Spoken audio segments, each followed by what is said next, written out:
مرحبا، معاكم شرطة الأطفال. كيف ممكن نقدر نساعدكم؟ وش اللي مخليه ما يدرس؟ طيب، هو علاماته زينة ولا لا؟ إذا ودكم نكلم المدرسة ونخليهم يحبسوه فيها ويجلس هناك يحل واجباته غصبا عنه.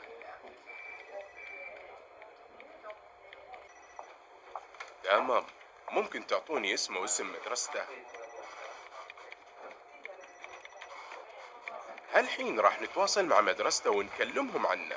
في حال قرر يحل واجباته أو غيرتوا رأيكم، كلمونا مرة ثانية عشان نكلم مدرسته ونعلمهم إنه صار طالب شاطر ويسمع الكلام. خلاص اتفقنا، مع السلامة.